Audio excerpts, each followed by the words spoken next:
Thanks for joining us today. This special online program with Elana Kaplan. My name is Laura Bryant, and I'm with the Mirowitz Center. We're happy to have you today, and our guide is Elana Kaplan, former St. Louisan, and an independent museum educator and lecturer. She was an educator at the Metropolitan Museum of Art for 25 years and currently leads private tours at the Met and other museums, as well as virtual tours for groups around the globe.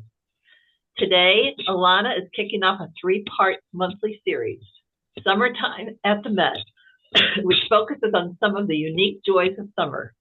She begins with beaches and flowers in June. Next month, she'll cover sunny days in American art. And in August, Elana will wrap up the program with songbirds and their habitat. So let's get started. Please help me welcome back Elana Kaplan. We're always happy to see you, Elana. Great. Thank you so much. Thank you, Laura, always for organizing and coming up with great titles and descriptions and working with me on these programs. And it's so great to see everyone and start celebrating summer together. So I had a lot of fun preparing for this program because it definitely got me in the mood for beaches and summer and good weather, and learning about some new artists and some of our favorite artists as well. So with that, I will start PowerPoint.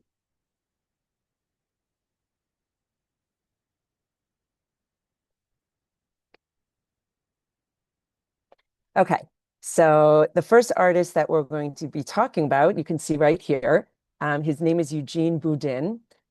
He's an artist who's well known for his beach scenes, and thus I wanted to show this picture of him. You can see him sitting outside. This picture was actually taken in 1896 when Boudin was 72 years old. And you could see that he loved to paint beaches. He loved to paint outdoors. And I love being able to see his process. He's sitting under a beach umbrella, notice his canvases and his paints and brushes, and we'll talk about that a lot. So I have to admit that I was not as familiar with the artist, with Eugene Boudin, before I started preparing for this program. But I've learned a lot about him and his art and also his influence on the Impressionist movement, as you can see right here, because he's painting outdoors. He was actually one of the first French landscape painters to paint outdoors. So we're all very familiar with the Impressionists and Monet and all the other Impressionists for painting outdoors, but he was the first French landscape painter, and he actually influenced Monet to start painting outdoors. So let's start with our first. We're going to actually look at a few of his paintings because the Met has a number of his paintings of beach scenes. So we will look at a few of them together. And as I give you a little bit of a background of the artist, Eugene Boudin, look at this painting, notice some of the details, notice what he's focusing on. And we'll talk about that as well. So as I said, the artist, his name is Eugene Louis Boudin. He lived from 1824 to 1898, and he was one of the first French landscape artists to paint outdoors. He was a marine painter, and he was an expert in rendering all that goes on about the sea and on its shores, as you can see in this painting. So a little bit of his biography. He was born at Honfleur in France. He was a son of a harbor pilot. And at age 10, as a young boy, he worked on a steamboat that ran between Le Havre and Honfleur. And in 1835, his family moved to Le Havre, which is Monet also spent time there. So that's another connection they had. And they moved there, and his father opened a store for stationery and picture frames. So here the young Eugene worked, later opening his own small shop. Boudin's father had abandoned seafaring to work in the store, and his son also gave it up as well. So in his shop, in which in pictures were framed, Boudin came in contact with many artists who were working in the area. And so he decided that he would exhibit some of their paintings in his shop. So he was actually exhibiting the paintings of some artists that would go on to become well-known artists like Jean Mallet, who would also influence Boudin in his artwork. Hey, Elana. Yes. Elana, yes. We've gotten a request if you could possibly spell the name of the painter or the artist. Sure. Last name is spelled Boudin. And in French, it's pronounced Boudin, but I'm saying Boudin. That's the American way to pronounce it, or the English way to pronounce it. Okay, so when he was working in the shop as a young boy and he was framing paintings and exhibiting some of the paintings of the artists, a lot of these artists noticed that he himself was drawing and sketching in his shop, and they encouraged young Boudin to follow an artistic career. So at age 22, he abandoned his shop in the world of commerce and he started painting full time. He traveled to Paris the following year, and then he traveled through Flanders. In 1850, he earned a scholarship that enabled him to move to Paris, where he enrolled as a student and worked as a copyist at the Louvre. To supplement his income, he often returned to paint in Normandy, and from 1855, he made regular trips to Brittany. In 1863, he got married and he set up home in Paris. So as we're looking at his art, you might notice that he was profoundly influenced by Dutch 17th century masters. And because of that, he became friendly with some more modern Dutch painters. And he was actually advised by a Dutch artist to try painting outdoors en plein air. And that was in the early 1860s. And Boudin had made his artistic debut at the 1859 Paris Salon. And then in 1857-58, he befriended a young Claude Monet, who at that time was only 17 years old. And he persuaded Monet to give up his teenage caricature drawings and to become a landscape painter. So he really had a lot of influence on Monet. And we're going to look at Boudin, and then we're going to look at some of Monet's artwork as well. He also helped instill in Monet a love of bright colors and the play of light on water, which was later very evident in Monet's Impressionist paintings, which we'll see soon. The two artists remained lifelong friends, and Monet later paid tribute to Boudin's early influence. So it's interesting that we're all very familiar with Monet, but some of us are not as familiar with Boudin, which is why I really wanted to talk to him about him today and show a lot of his paintings. Boudin actually joined Monet and his young friends in the first Impressionist exhibition in 1873, but he never really considered himself part of the movement, which is maybe why we're not as familiar with him. He didn't see himself as an innovator. He didn't see himself as radical as the Impressionists did. But again, he was really, I guess, the precursor to the Impressionist movement. Other similarities between Boudin and Monet, just in terms of their lives, they both lived abroad during the Franco-Prussian War of 1870 and 71. Boudin lived in Antwerp and Monet lived in London. So from 1873 to 1880, the Boudins lived in Bordeaux. His growing reputation enabled him to travel extensively at the time, and he visited Belgium, the Netherlands, and southern France. And southern France is where he did a lot of his beach paintings. He continued to exhibit at the Paris Salons. He received a third-place medal at the Paris Salon of 1881, and he received a gold medal at the 1889 Exposition Universelle. In 1892, he was made a Knight of the Légion d'honneur, a somewhat late recognition of his talents and influence on the art of his contemporaries. So it's interesting, during his lifetime, he won a lot of awards, but again, he's really not as well known as many as the Impressionists. Late in his life, after the death of his wife in 1889, he spent every winter in the south of France due to his own poor health. And from 1892 to 1895, he made regular trips to Venice. In 1898, recognizing that his life was nearing the end, he returned to his home to die within sight of the English Channel and under the Channel skies that he had painted so often. He died in 1898, and he was buried in Montmartre, Paris. Okay, so that's a little bit of a background. And again, we saw this picture. As I said, this picture was taken when he was 72 years old. In 1896, he died when he was 74 years old, so 2 years later. So you see he was really painting and creating art until the end of his life. Okay, so you had a while to look at this painting. This one is called On the Beach at Trouville. And let me just tell you the size of this painting, because I think you'll be surprised to note and to learn that his paintings were actually quite small. This painting, it's an oil on wood painting, and it's 10.5 inches by 19 inches. So as I always say with the PowerPoint, all the paintings look the exact same size, but I will note the sizes today because Boudin's paintings are very small compared to some of the other artists that we will look at. And this painting was painted in 1863. So he began painting scenes of fashionable beach resorts along the Normandy coast in the early 1860s. He painted this scene at the beach in Trouville, which was a seaside resort town on the Normandy coast in France. It's a sandy beach, as you can see here, part of the wider coastline where artists like Monet and Boudin captured scenes of vacationers and the seaside atmosphere. Boudin actually wrote a letter in 1863, the year in which this view of the beach at Trouville was painted, and he acknowledged the popularity of his paintings. And he said, this is a quote that he said, people love my ladies on the beach, and some people say that there's a thread of gold to exploit there. So he realized he wasn't just an artist, but remember, he had owned a shop, so he was involved in commerce, and he realized that people were interested in buying beach scenes. So you'll see he did many paintings of the beach. The Met has, I think, about 10 of his beach paintings, but other museums have them as well. So as you're looking at this painting, you'll see that it reflects his interest in capturing the effects of light and atmosphere. You'll notice the flag fluttering and the crinoline fluttering in the stiff breeze, and the cool gray light of the overcast sky. Now, this painting was actually painted in his studio. It was based on studies that he made on site, but the actual painting was done in his studio. And you'll notice that he incorporates a lot of details in this beach scene. And definitely, look at it closely because we'll compare it to his other paintings, but also to other artists like Monet and other artists that were painting at the same time.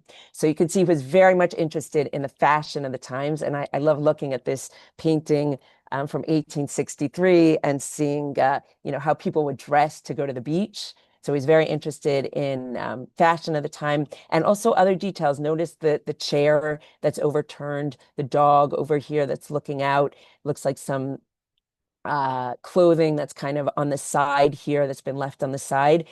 It also looks like they're bringing like a small beach house on this carriage to set up. So lots of details in this painting. And also notice the impressionist qualities of his paintings, right? The visible brushstroke, the focus on light and color, depiction of an everyday scene, everyday life, also the emphasis on the fleeting moment and the artist's perspective and the artist's perception of the scene. And again, the impressionist. So it's giving the impression of people and their clothing. We don't have a lot of details of faces and, strong details, but it's the impression of these, a lot of people sitting on the beach, enjoying the day. The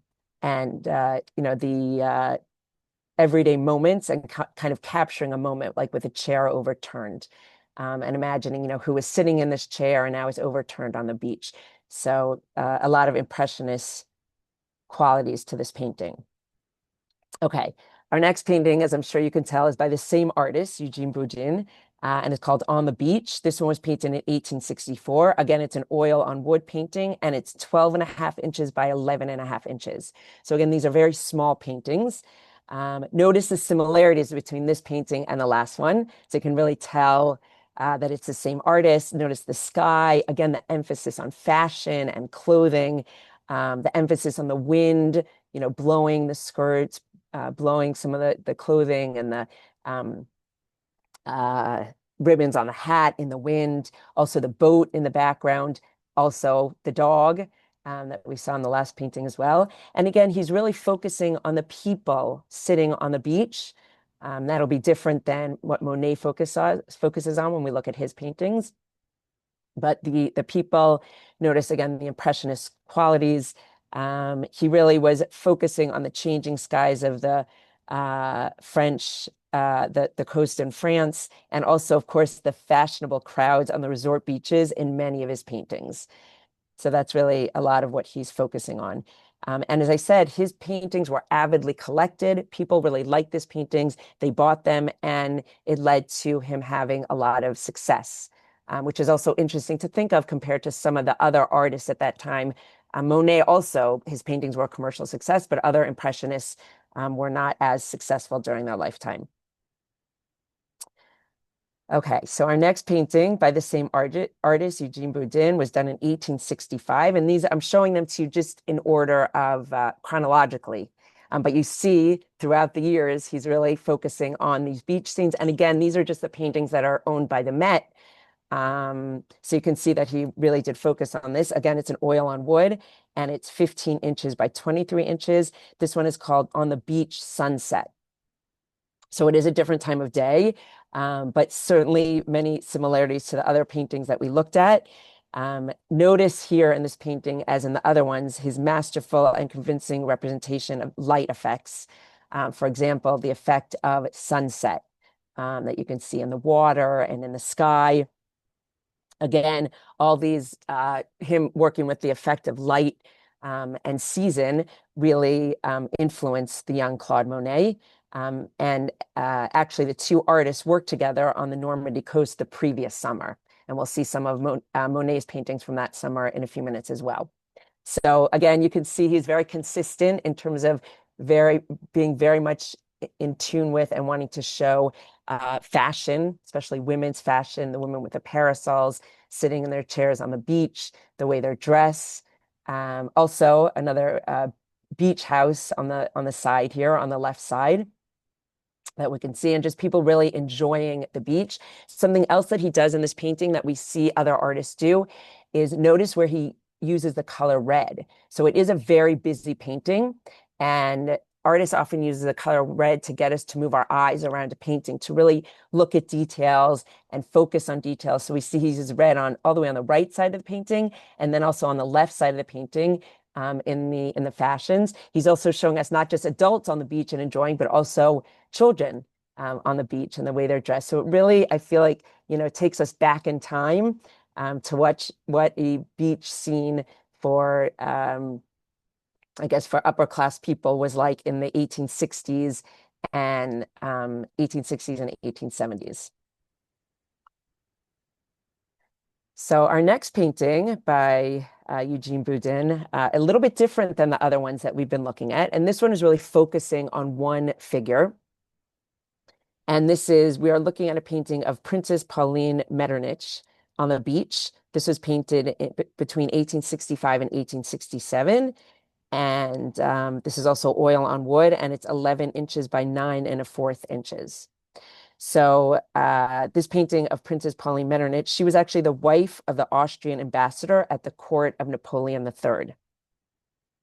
She was famously homely, yet very known for her style, for her chic style. And she was also known for her sense of wit. She was said to have referred to herself as, quote, the fashion monkey. But she was very well known for being quite fashionably dressed, and that's how he's showing her in this painting. So she is at the beach, but again, he's very much concentrating on her clothing. Again, as you're looking at this painting, and I'll tell you a little bit about Princess Pauline Metternich in a minute, but as you're looking at this painting, really, again, notice the impressionist style, right? The very visible brushstroke. If you look at her dress, very visible brushstroke, the focus on light and color, and again, a scene of everyday life, someone at the beach. And again, the impression of these women, we don't see details of their faces. There's someone else in the painting also, but even her face, you can't really tell who she is, but he's not focusing on details. It's really the overall scene, the impression of the overall scene. So Princess Metternich, she was an Austrian socialite. She was mainly active in Vienna and Paris, and she was known for her great charm and elegance, as well as her social commitment. She was also very instrumental in the creation of the haute couture industry. And that's really what the artist is showing us here in terms of her dress and her bonnet. So as we saw in the previous paintings, we know that Boudin achieved success with his scenes of stylishly dressed families going to the beach, spending time at the beach and at beach resorts. So he naturally wanted to paint Princess Pauline at the beach because she was a fashion icon at the time. Another interesting thing about her is she was very good friends with Princess Empress Eugenie. I'm sorry, with Empress Eugenie, who was the wife of Emperor Napoleon III. So they were very friendly. And it has been said that Princess Pauline, who we see here, was often the first one to wear a new fashion. And then Empress Eugenie would then adopt that fashion, and then it would be accepted and copied by the rest of high society. So, so you see that Princess Pauline was very much a trendsetter, a fashion icon, and so it was a great success that Boudin was able to paint this painting of her. And of course, this painting sold quite quickly. Okay, so this is another painting by Eugene Boudin. You see that it's a little bit different, this beach scene, both in terms of materials and the work of art itself. So this is actually, it's not an oil painting, it's a pastel, and it was done on gray woven paper. It is tiny. I actually had to enlarge it so we could see it. It's 5 3/4 inches by 8 inches. So it's a really, really small work of art. But we see here it's an important work of art because we see here another medium that Eugene Boudin used, not just oils, but he often used pastels as well. So you can see in this work of art, he integrates indistinct figures into the buoyant seascape with the deft strokes of his pastels. So you can see the figures. Again, they're very much indistinct. We can make out, their faces and the parasols, but we really can't see very many details. But we can also see here that he worked from direct observation, again, with his own plein air methods, sketching and doing his works of art often outside. This pastel he actually did create outside. And he was really fond of documenting natural light effects on the beaches of Normandy. This drawing was probably made during one of his trips to the resorts at Trouville, which became fashionable destinations during the Second Empire for the city dwellers seeking rest and relaxation. And we will see throughout these paintings, and I'll talk about it more with some of the other artists, that going to the beach was really an idea of having some rest and relaxation, often from busy city life, and also with the improvement of the train system in France. It was a way that the beach was available to everyone, no matter what class you were in, working class. The idea that the train could take you to the beach and the idea of having Sunday as a day off led to many people being able to go to the beach, and we'll see that throughout our paintings. But it was really, especially for city dwellers living in Paris or other cities in France, a way to have some rest and relaxation. So Boudin actually said when he was doing, as you notice, a lot of his paintings show more upper class people or bourgeoisie people. So, and the reason he did that is because, of course, he knew that it would have commercial success to depict the upper classes at the beach. But he said, this is a quote from Boudin, he believed that the bourgeoisie, quote, walking along the jetty toward the sunset, have just as much right to be caught on canvas as the peasants of Millet. And remember, he was very much influenced by the artist Millet, who was more well known for drawing peasants, and Boudin is more well known for drawing and painting the bourgeoisie. Okay, our last painting that we're going to look at over here is actually one that some of you might recognize. This one is actually at the St. Louis Art Museum. It's actually at SLAM. And I thought it would be very fun to include that because it's not just that Boudin has a lot of beach scenes at paintings at the Met, which the Met has a lot of them, as we saw, but the St. Louis Art Museum also has one. So I wanted to just show you.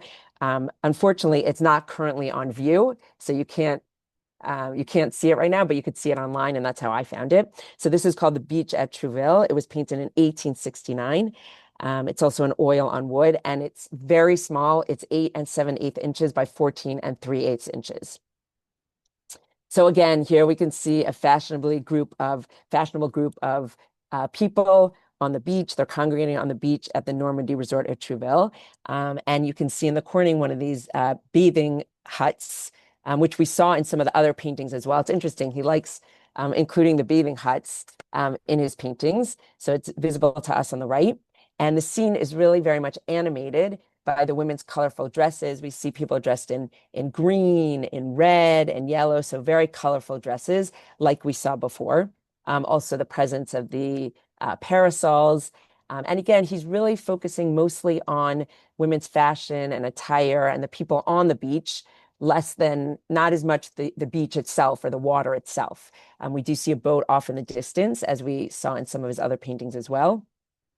Now, something that many of you might have noticed as I've been talking is that all the paintings that we've been looking at, Boudin made them on wood, which, although wood was a material that was traditionally used to make paintings, at the time that he was painting, most artists were really using canvas, because canvas was more portable. So especially if you were painting outdoors, it would be easier to use canvas. Canvas was also easier to manage outdoors. It could be stretched over a frame, and it was less expensive and more available than wood. And that's why most Impressionists were using canvas at the time, and other artists. In fact, most of the rest of the paintings we'll see today were all done on canvas. But Boudin specifically chose wood for these paintings because, remember, they're very small paintings. So he would use small wood panels, and he felt they were more suited to the windy conditions of the beach than canvas, which canvas can sway in the wind. And the fact that canvas is portable, which makes it easier to bring outside, but it also means that it would sway in the breeze. So Boudin specifically, because he was painting on the beach, would use wood. And I think that's so interesting to note that the material that he used is really connected to the subject matter of his paintings and connected to our subject matter today of beaches. Okay, so those are the Boudin paintings. And again, we looked at the most by him. First of all, I feel like it's a new artist that we all can learn about and appreciate, but also because he was really well known for doing these beach scenes. But now let's connect Boudin to Monet, who is a little bit like his protege, because he introduced Monet to plein air painting. So here we have a painting by Monet. It's called Regatta at Saint-Adresse. It was done in 1867. So again, around the time of a number of the Boudin paintings that we're looking at. This is an oil on canvas, and it's much larger. It's 29 5/8 inches by 40 inches. So much larger than the paintings that we've been looking at. So as we know, Monet did many paintings of nature. I'm not going to go into a biography of Monet because we've talked about him before, and I think people are more familiar with him. But we know that he painted nature. He painted, of course, his prized water lily garden. He painted garden scenes and flowers, paintings on the Seine River. He didn't do as many beach scenes. He didn't focus on that like Boudin did, but he did a couple of beach scenes that we will look at together. As you're looking at this painting, notice Boudin's influence on Monet. First of all, the idea of painting en plein air, outdoors, the classical impressionist style that we've been talking about, visible brushstroke, the effect of atmosphere and light, everyday scene that we're looking at. And again, the overall impression of a scene, we're not looking at details of faces and people and all the details, but the overall impression of the scene. But also notice, as you're looking at this painting, how they differ in style, right? Whereas Monet also has people on the beach and they're also fashionably dressed. They're kind of off to the side. Monet seems to be focusing more on the water, on the boats. And even though the two of them often painted on the same beaches by Normandy, their focus is quite different. Like we didn't see in any of the Boudin paintings, a town in the background that we can see here. So similar subject matter, similar style, but focusing on different things. Monet spent the summer that he painted this painting, the summer of 1867 at Saint-Adresse, which was a well-to-do suburb of Le Havre on the Normandy coast. Again, the same area that Boudin painted in that summer as well. And on June 25th of 1867, Monet reported that he had made about 20 paintings, or he had 20 paintings that he was working on, noting, quote, "Among the seascapes, I'm doing the regattas of Le Havre with many figures on the beach and the outer harbor covered with small sails." So he did a number of similar paintings like this. This sunny regatta, watched at high tide by the well-dressed bourgeoisie that we can see on the left, seems to have been conceived as a pair to another painting, which we'll see next. The other painting is called The Beach at Saint-Adresse, which is at the Art Institute of Chicago. And we'll see that after this painting. So take a good look at this one so we can compare it to the next one that we'll be looking at. So we see here that the painting is an overcast scene at low tide. We can see a fishing boat that's been hauled onto the beach. And we can see people kind of sitting over here watching the boats. Again, the way they're dressed, the fashion, and we'll, compare this also to some of Monet's other paintings. But notice the fashion. We can see both men and women's fashion. Interestingly, when we looked at the Boudin paintings, most of the people were sitting on chairs on the beach. Here we have some people sitting on the sand. We might see a few more male figures here. Boudin seemed to be more focused on the female figures because he was very interested in fashion. So it's interesting to make comparisons by these two artists who were working in the same area in the summer of 1867. Okay, so our next painting that we're looking at is not at the Met, but the painting I just showed you is one of the few we have at the Met of Monet's beach scene. So I wanted to show you this one, which is at the Art Institute of Chicago, and which, as I said, is a pair to the last painting that we were looking at. I can't put them side by side because they're too large to share this screen, and then I would have to really minimize them and we wouldn't be able to see them well. But just to look at this one for a couple of seconds, and then we'll talk about it. And then also to remember the last painting that we were look at, and we'll talk about why these were viewed as a pair, and among more than 20 paintings that Monet did of this area in that summer of 1867. So in this painting that we're looking at, you can see that Monet depicted kind of a moody or a grayer sky over a beach in Saint-Adresse. And again, he was staying here. It was an affluent suburb of Le Havre in northern France. He was very familiar with the landscape because he grew up in the area. But he also noted that this area, this region that he grew up in, underwent dramatic change during his lifetime, in particular during the expansion of the country's rail network. There was a major expansion of the rail network in the mid-19th century. And of course, that's what I was referring to as the idea that people could come from the city, people of any class could come from the city, take the railroad, and go to the beach. So that really changed this region.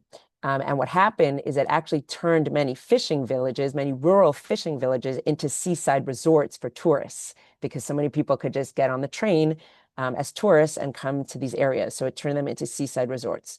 So as you look at this painting, you might see that Monet is actually hinting at this transformation from rural fishing villages to seaside resorts.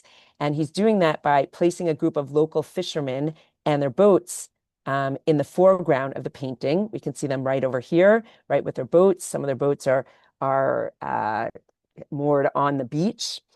So showing how, again, the transformation of a fishing village, they're bringing the boats out of the water and it's turning into a seaside resort.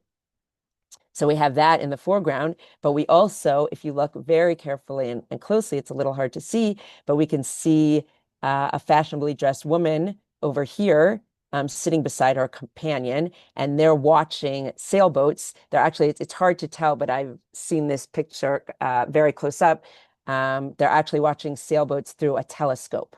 So this painting is really balancing the past and what's going on now. And Monet saw that transformation growing up in this area from, again, we can see in the foreground the remnants of this rural fishing villages with the fishermen and their fishing boats, and what's now going on with the tourists dressed a little bit fancier, looking out to the sailboats in the water, and of course the development more of a seaside resort town. So not only is this painting showing us impressionist qualities of looking at the season and the weather and the time of day and visible brushstroke and a scene of everyday life, but it's also kind of noting historically what was going on in this area. Okay, the same summer that Monet painted the last two paintings that we're looking at, he painted a very well-known painting that we have at the Met, which is Garden at Saint-Adresse. He painted this one also in 1867 when he was 27 years old. He was born in 1840. He painted this when he was 27 years old. And again, he spent the summer here at Saint-Adresse with his family at the seaside resort area. And here you get more of a feeling of this seaside resort area feel. Now, even though we can't see the beach here, we know that there's a beach running along the water over here. Monet decided not to include it in this painting, but we still get the idea of a beach scene. And he painted this very sunlit scene of contemporary leisure. And here we see four figures. Our other paintings, many of them were, especially Boudin, were populated with a lot of people. Here we see four figures that are part of Monet's family. So we have Monet's father here in the chair, his father, Adolphe, who's wearing the Panama hat. And he has other relatives as well that he uses models, some of his cousins. Now, Monet's father sits mostly with his back towards us. And he's sitting next to Monet's cousin, who we can't even see her face. We just see that she's dressed very fashionably. Again, Monet, like Boudin, is showing us the fashionably dressed people. And she's dressed very fashionably in her white dress with black accents, and she's holding a parasol. And they are looking out to the younger couple that's standing at the edge of the water, who are also relatives and also very fashionably dressed. We can see this woman who's wearing a white dress with red trimming and a parasol, and he is more formally dressed than Monet's father. He's wearing a top hat and a black jacket. So again, we really get a feeling for the fashion of the time in this painting also. Both men have walking sticks that you can see, so the details. I don't think I told you the size of this painting. It's 38 inches by 51 inches. So again, you can see that Monet's paintings are much larger than Boudin's in general. So again, in this painting, Monet focuses more on the clothing of his relatives than on their facial features, which we've seen that's notable in Impressionist paintings. And in fact, the women in the painting are wearing white dresses, and that expresses their leisurely, refined existence, because white dresses meant that the wearer strayed far from physical work and dirt. And you might have noticed in Boudin's paintings, a number of the women were also wearing white, which is not a color I would think to wear fancy white dress to the beach, although it is a good color in terms of sun because it doesn't attract the sun as much. So the four people here in this painting are surrounded by greenery, punctuated throughout by flowers in red and yellow hues and whites. And the white of the flowers really echoes the white that we see in the dresses. We see many different kinds of flowers. Anyone who is familiar with flowers, and we'll go on to talk about that more, will notice their gladiolas, their geraniums, and their nasturtiums, naturally occurring in varying reds. And they unite here in one bright red tone. So the thing I was talking about in an earlier painting with Boudin, the idea of using red to get your eyes to move around a painting. This painting also has a lot going on in the painting. The people, the flowers, the water. So notice how Monet uses the red flowers, right, that we see throughout, the red in the flags, which we'll talk about. There's even some red in the boat back here. So again, a technique employed to get us to move our eyes around the painting. So a lot of red. And the thing that I love about this painting also is it connects our two topics today, which is beaches and flowers. We don't have a lot of paintings that have beach scenes and flowers in them, but this kind of connects our two topics. As you're looking at the painting, you'll notice a lot of details. We have, of course, the French tricolor flag on the right. On the left side is a red and yellow flag of the local sailing club. And also notice Monet's use of perspective, right? We have one sailboat that's very close to us, which is much larger. And then we have a number of sailboats and steamboats in the distance that are much smaller. They're actually, I'll show you a close-up of this in a few minutes, but you can actually see there are people on this sailboat over here. And we also, Monet is showing us what the weather's like on this summer day. It's a windy day, the flags are flying, the steam from the steamships are blowing, and there are a lot of sailboats out, which tells us that it's a windy day. We also have the long shadows cast by the sun, which tell us that it's late afternoon. And it's interesting how Monet set up this painting, where he set it up. It's organized in three bands of color.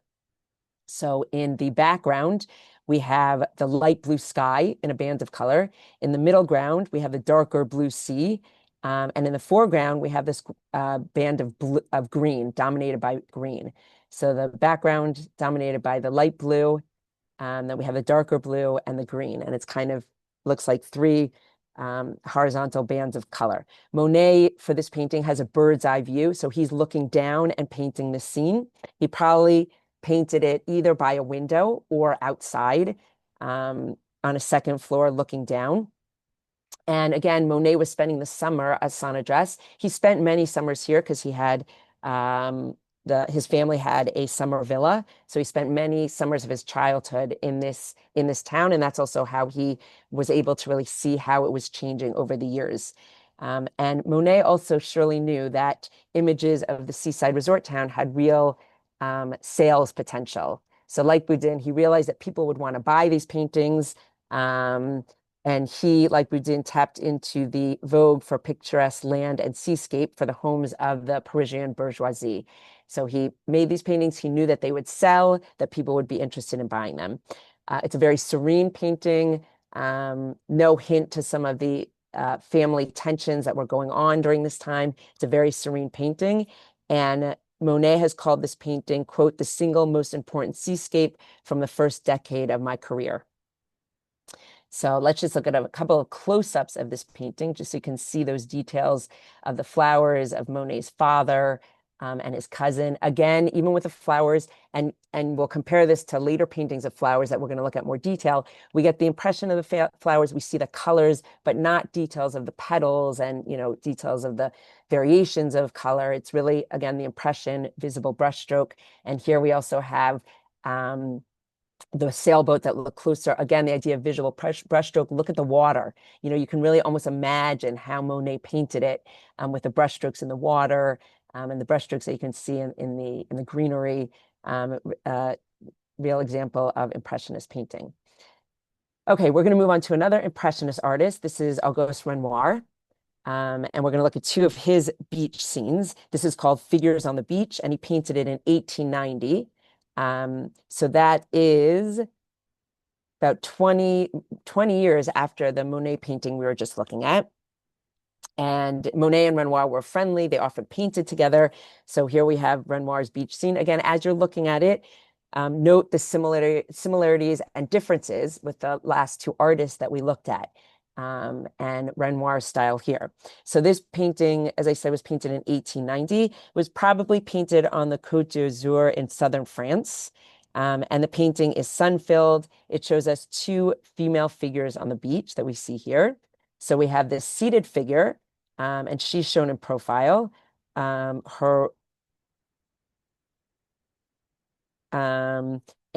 her companion she's exchanging a look with the woman who's standing.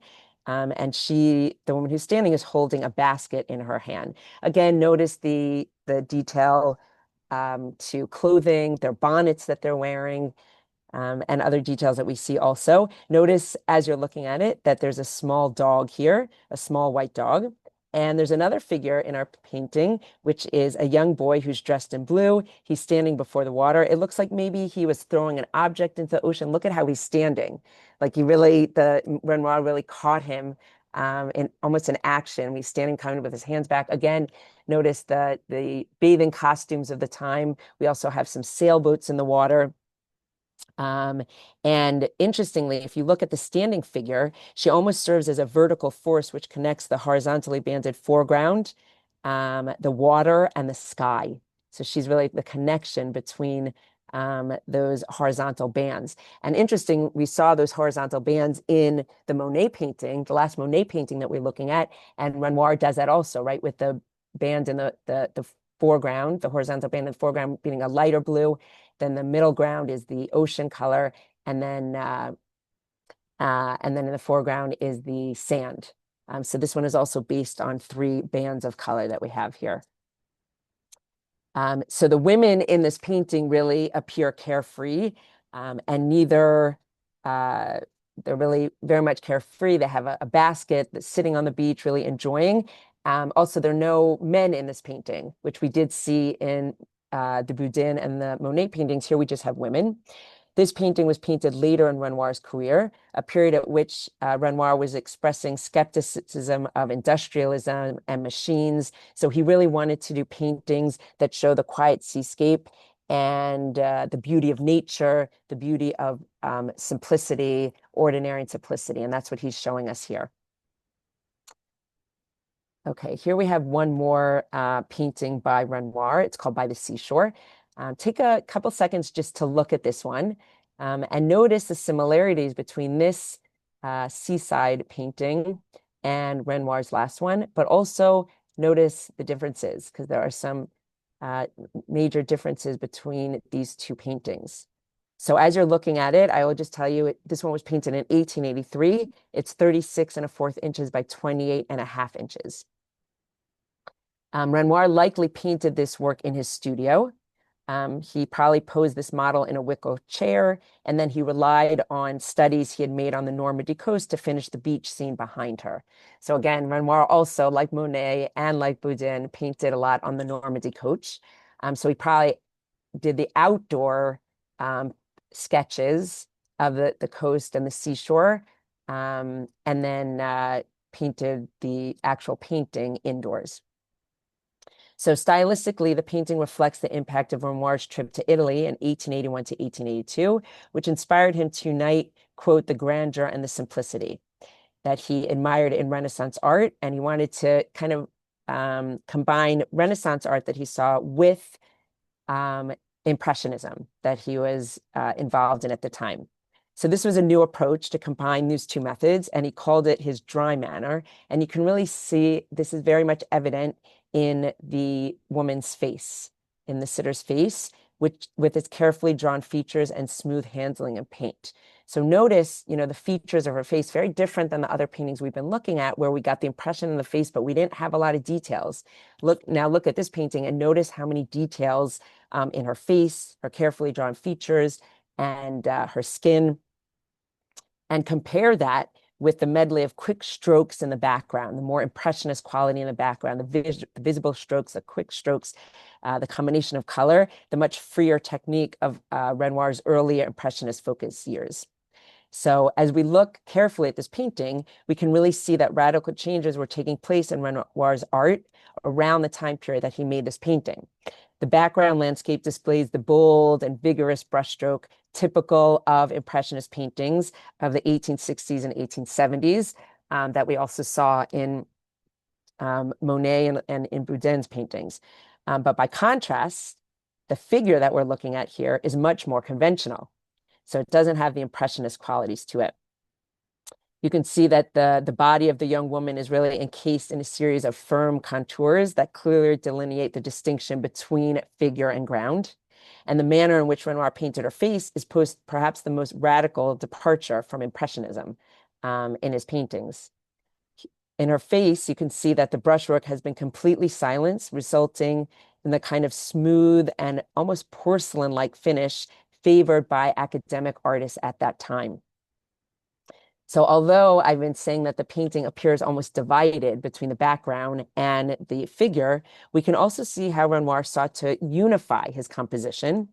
For example, notice how he repeated if you look at the color in the bodice and the skirt, notice how he repeated precisely the same shades of blue and green that he utilized in the sketchy seascape landscape. So he really unified the composition by using similar colors in the figure and in the background. So the result is a painting that really is more conservative than Renoir's earlier works, but it also reflects the painterly techniques of all the Impressionists.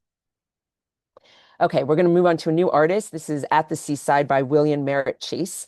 He was an American artist, so we're moving from French artist to American artist. This was painted around 1892, and the size is 20 inches by 34 inches. So as you can see in this painting, William Merritt Chase really employed Impressionist techniques as well. I also wanted to include this painting, besides it to be a beach scene, also because he had a connection to St. Louis in general. And actually, I learned something new about him when I was doing research to this. He actually has a connection to me personally, because he married a woman named Alice Gerson in 1887. My maiden name is actually Gerson. So I didn't know that. I just learned that. So I'm going to have to do some research to see if there's any connection there. So I'm not going to go into his whole biography, but I will mention his St. Louis connection because I think that's interesting. First, he actually had studied at the National Academy of Design in New York in 1869. And then in 1870, he moved to St. Louis, where his family was then based. While he worked to help support his family, he became active in the St. Louis art community, winning prizes for his paintings at a local exhibition. He also exhibited his first painting at the National Academy in 1871. Chase's talent elicited the interest of wealthy St. Louis collectors who arranged for him to visit Europe for 2 years in exchange for paintings and Chase's help in securing European art for their collections. So it was St. Louis collectors who actually sent him to Europe. And in Europe, he studied at the Academy of Fine Arts Munich, which was a longstanding center of art training that was attracting increasing numbers of Americans. And it actually attracted Chase because it had fewer distractions than Paris. Chase went on to become not only an artist, but a family man. He and his wife had 8 children and also an educator. So with that background, now we'll look at this painting, which he painted in 1892. And he painted it actually when he was director of the Shinnecock Hills Summer School of Art in the town of Southampton on Long Island, New York. So he was the director of that school from 1891 to 92. And about a year into his work there, he painted this painting. And it's showing us a leisurely beach scene that perhaps includes his family. This is perhaps his family over here. You can see a woman and 2 children that we think might be his family. Chase actually taught 2 days a week in the Summer School of Art, and he spent the rest of the time painting and enjoying the company of his family on the beach.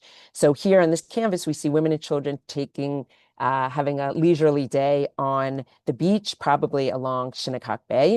And it was a perfect site for leisure on this perfect day. Again, we talked about leisure in France, but also at the same time in America, people going to the beach to have some leisure and sometimes escape city life. So we also see Chase shows us a broad expanse of the sky that fills the upper half of the canvas.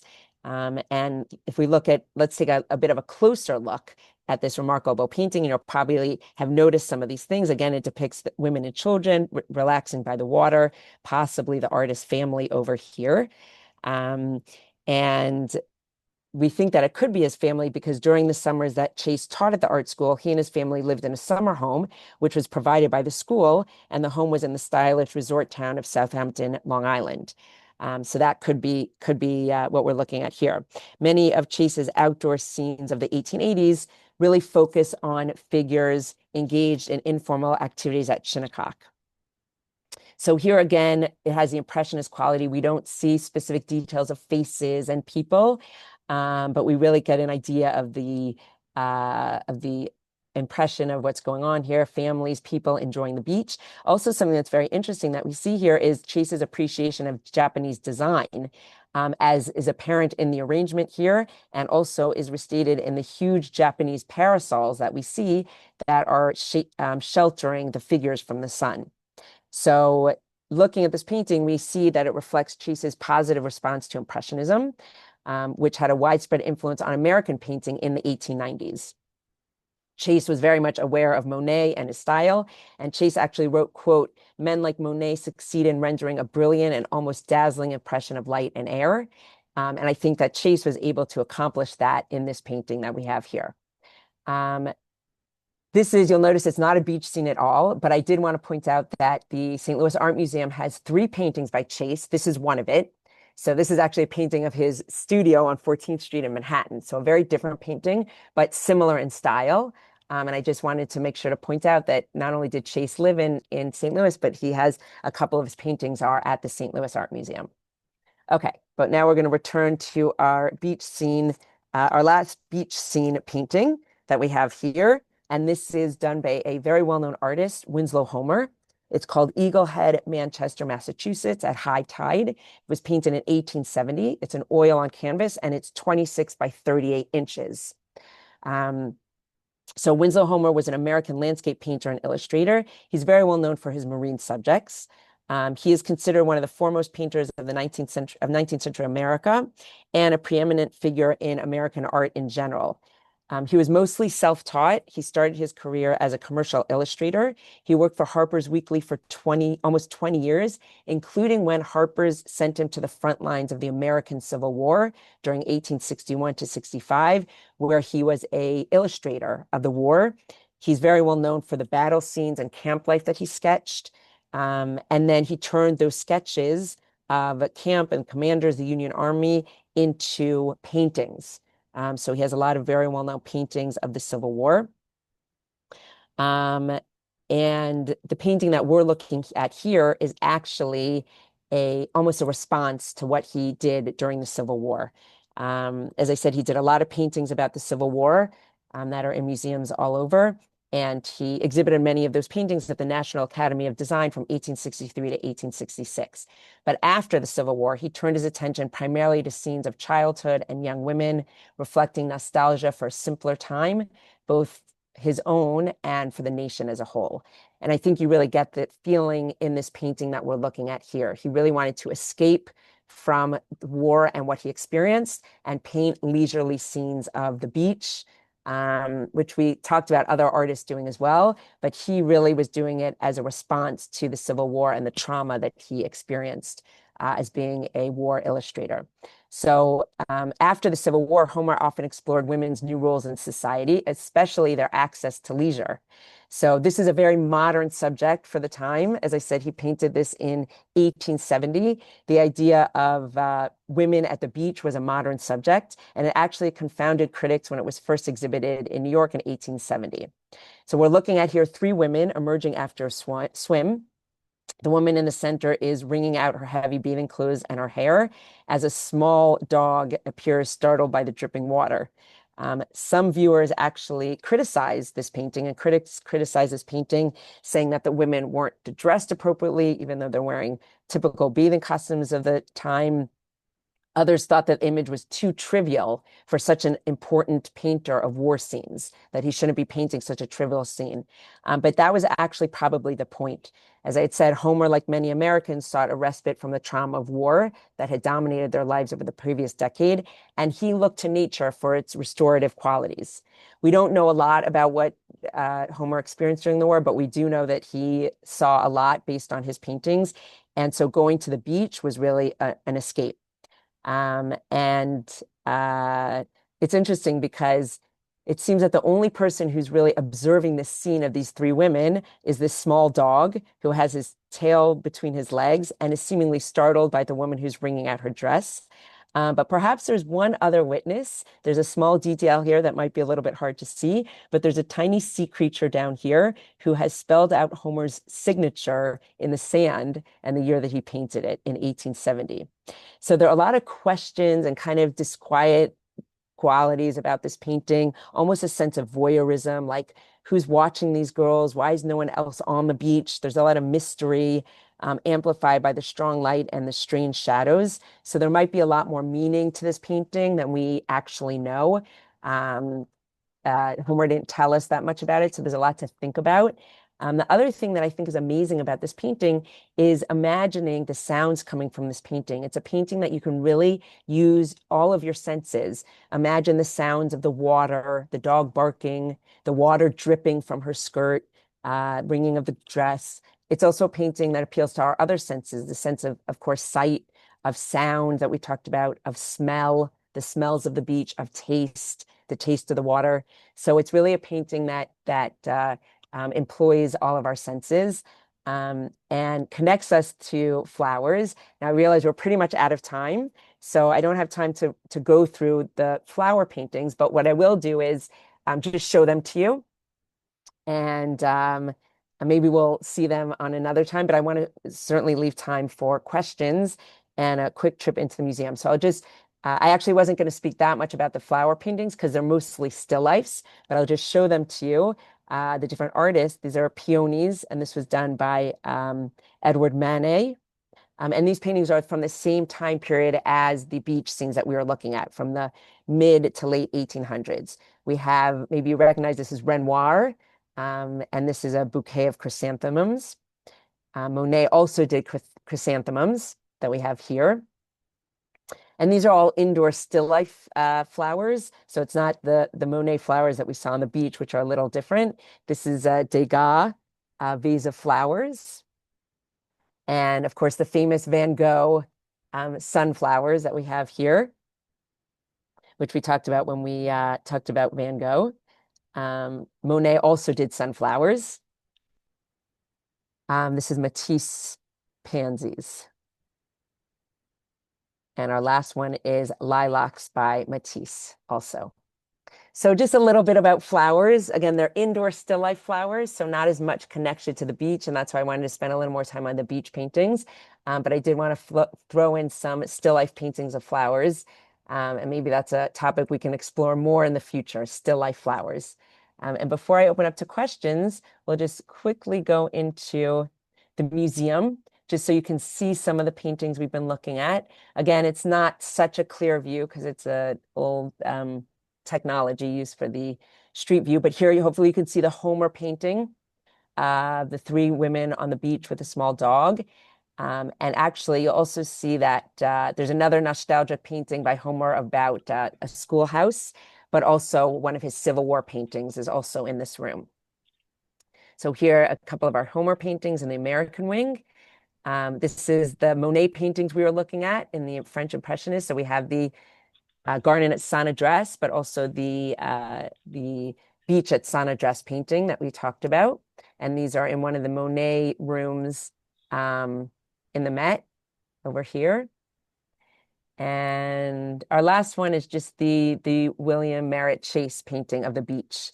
Again, it's nice to see them in the museum, surrounded by other paintings, and maybe get a better idea of the size of them and what they look like at the Met. So I'm going to end here, and just want to thank everyone for joining and going on a trip to the beach with me today, a virtual trip to the beach.